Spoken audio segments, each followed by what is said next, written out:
lot of people, there's a lot of misconceptions. My job, being Jim Beam's great-grandson, I travel around the world promoting the products. And it's amazing how many people think they know what bourbon's all about. And when probably half, when they start talking, you figure out they really don't know shit. But they've heard something from somebody. And, probably the biggest misconception that we hear is bourbon has to be made in Kentucky. It's horse shit. They're making bourbon today, Austin, Texas, the Garrison brothers. They're making bourbon in upstate New York, the Hudson Valley baby bourbons. So anybody, and really another one really gets me is when the real intelligent some bitches say, hey, it has to come from Bourbon County, Kentucky. That's total bullshit. There's no distilleries in Bourbon County. Bourbon County is actually a dry county. You can't get a legal drink of beverage alcohol in Bourbon County.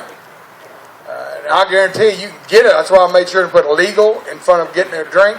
If you know the bootlegger, you can get all the damn whiskey or beer or whatever you want to drink in Bourbon County. But really, bourbon got its name from Bourbon County, but that's not where it all comes from. We are very wet where we are when we make Jim Beam. We have 2 distilleries, one in Nelson County, the Bourbon plant, named for my dad, and the Claremont plant. We have one in Nelson County, one in Bullock County. They are very wet. So anybody that says it's dry county where Beam is made, that's bullshit again. Now the guys in Tennessee, it is dry where they are. They ain't got it figured out yet, but we won't get into that tonight. But by law, bourbon does have to be made in the United States. That is the law. These laws were set about, in the early, I guess in the 1960s. Bourbon is America's native spirit.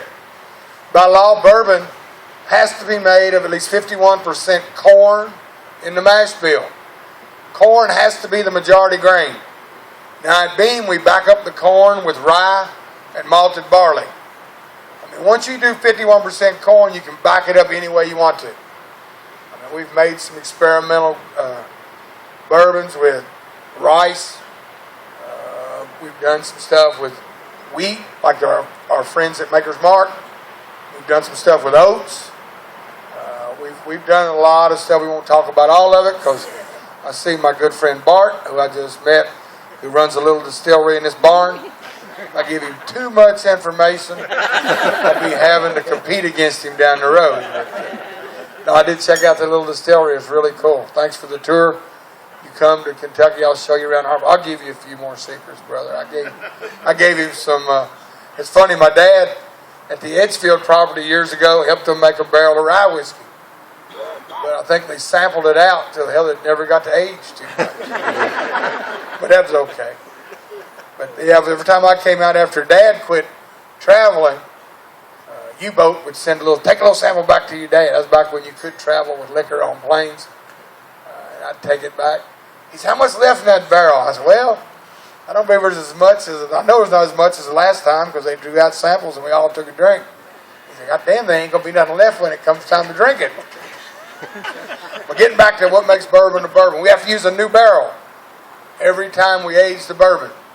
No reusing the barrels. Now that part of the law, they say the Coopers Union lobbied the federal government and got that put in to protect their industry. Knowing the way our government works, I'm sure they showed up with a sack full of money,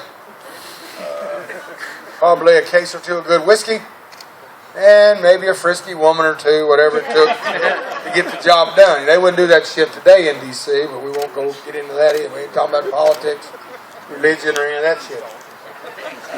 Using a new barrel, though, allows us to get the job done in the length of time that we do, because the next law regarding bourbon is we can't add any colors or flavors to it.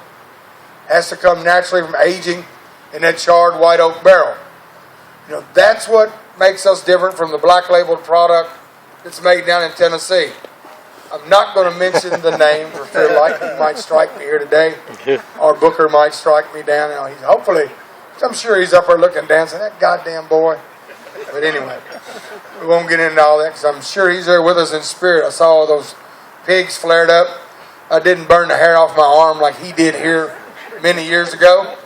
I'm sure he was trying. That's probably why the one didn't flame up. He was figuring I was going to be a dumbass and keep pouring it on there, and then I'd go home with no hair on my right arm like he came home one time. The reason the black labeled product in Tennessee is not a bourbon is they leach their unaged whiskey, the White Dog, through a bed of maple charcoal before it goes into the barrel to be aged. That one step in their process, they're adding flavor. That's why it's not a bourbon. It ain't got a damn thing to do with being made in Tennessee. You know, that's where these real smart people that say, oh, bourbon's got to be made in Kentucky. The reason that product isn't bourbon is because it's made in Tennessee. Horse shit. You know, make a bet. You can collect that one. I mean, they're making bourbon down in Virginia. They make bourbon all over. If anybody tells you that, place a wager. I only take 10% of your winnings since I've given you all this good information. But you can win some money. Occasionally I'll get an email from a bartender. I won $50. Had some big mouth somebody in here. Started telling me bourbon had to come from Kentucky. You can go online, Hudson Valley Baby Bourbons, Garrison Brothers, you know, down in Austin, Texas. They'll tell you they're making it in different parts of the country. By law, when we distill the bourbon, it can't be higher than 160 proof when it comes off the still. It can't be higher than 125 proof when we put it in the barrel to be aged. And it can't be lower than 80 proof when we put it in the bottle to be sold. The last law on bourbon obviously was written by a lawyer because they didn't just make it a simple law you could say straightforward.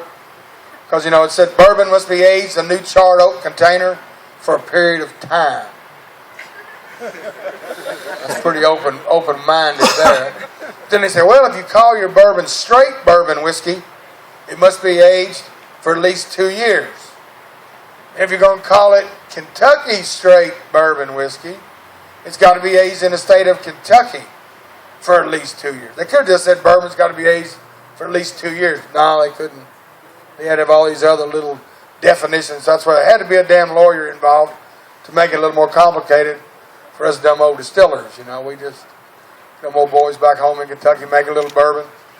We have a lot of fun. But that is the laws of bourbon. You stick to those laws, your product can be called bourbon. Any deviation, your product falls back into the whiskey category. One question I get quite often, what's the difference in bourbon and whiskey? You know, the simple answer is, all bourbon is whiskey, but all whiskey ain't bourbon. You know, when I say ain't in New York, that really blows them out of the water. I see you all do use that word out here in Oregon. I knew you weren't going to give me any shit for the way I talk.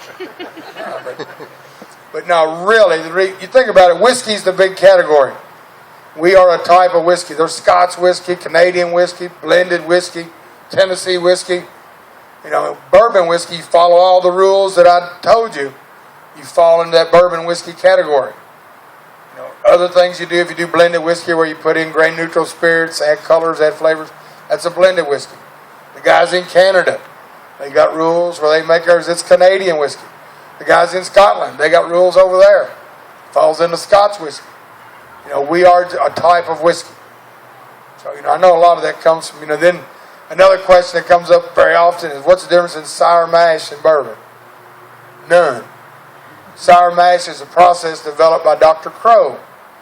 He actually, the man that started the Old Crow Distilling Company, discovered that if you take part of the setback, which is after we distill, there's what we call stillage is left over. You bring some of that back into your next batch of mash. When you do that, you're making it more consistent. And as we check the pH level, we start seeing it get high, we'll cut back on the amount of setback we bring back to start off with a good level fermentation every time. And that's the sour mash process.